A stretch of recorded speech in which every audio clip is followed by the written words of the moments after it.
কথিত আছে গঙ্গার পশ্চিমকূল বারাণসী সমতুল্য। গঙ্গার পশ্চিমকূলে অবস্থিত এই বৈদ্যবাটী নগরের আরেকটি নিদর্শন হল মহাপ্রভুর নামেই জড়িয়ে রয়েছে, সেটি নিমাইতীর্থ ঘাট।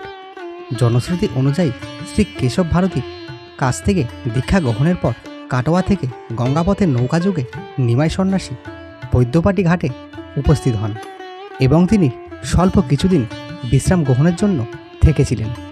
বিশ্রামাস্থলে বৈদ্যবাটী থেকে পদ্মব্রজে পুরীধামের উদ্দেশ্যে যাত্রা করেছিলেন।